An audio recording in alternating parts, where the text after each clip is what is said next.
রমজানের শেষ শুক্রবারে বাজারে বেড়েছে ক্রেতার ভিড়। ঈদ উপলক্ষে বাজার সদায়ে ব্যস্ত সময় পার করছেন ক্রেতা বিক্রেতারা। সে খবর জানাতে রাজধানীর কারওয়ান বাজারে আছেন সহকর্মী অন্তরা সেন। সরাসরি যাচ্ছি তার কাছে।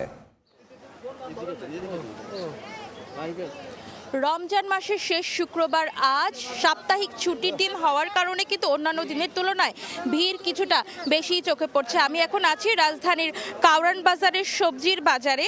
এখানে সকাল থেকে বাজার ঘুরে আমরা যে দেখেছি যে বাজারে স্বাভাবিক রয়েছে সবজির দাম, ক্রেতারা বাজার করে বেশ স্বস্তি প্রকাশ করেছে। তবুও কয়েকজনের অভিযোগ গেল সপ্তাহের তুলনায় কিছুটা বেড়েছে শসা আর বেগুনের দাম। গেল সপ্তাহে শসা 60 টাকা করে কেজি বিক্রি হলো, বর্তমানে সেটি 20 টাকা বেশিতে তা বিক্রি হচ্ছে 80 টাকায়। বেগুন গেল সপ্তাহে 80 থেকে 100 টাকায় বিক্রি হলেও বর্তমানে সেটা বিক্রি হচ্ছে 100 থেকে 120 টাকা কেজিতে। তবে লেবুর দাম কমেছে, বর্তমানে লেবুর ডজন কিন্তু বিক্রি হচ্ছে সাইজ ভেদে, ডজন বিক্রি হচ্ছে সাইজ ভেদে 60 থেকে 180 টাকায়। তবে বেড়েছে মুরগির মাংসের দাম। ব্রয়লারের দাম কিন্তু আগে গেল সপ্তাহে ছিল 210 টাকা কেজি। ব্রয়লার মুরগির মাংস কিন্তু এ সপ্তাহে বিক্রি হচ্ছে 220 টাকা কেজিতে।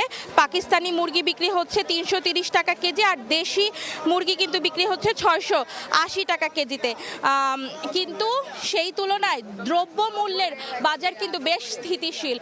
দ্রব্যমূল্যের গেল সপ্তাহেও যে দামে বিক্রি হয়েছে দ্রব্যমূল্য, এ সপ্তাহেও কিন্তু একই দামে দ্রব্যমূল্য বিক্রি, একই দামে নিত্য প্রয়োজনীয় দ্রব্য বিক্রি হচ্ছে। এই ছিল রাজধানী কারওয়ান বাজার থেকে নিত্য প্রয়োজনীয় দ্রব্যের সর্বশেষ খবরাখবর আমার কাছে। সরাসরি যুক্ত ছিলাম রাজধানীর কারওয়ান বাজারে।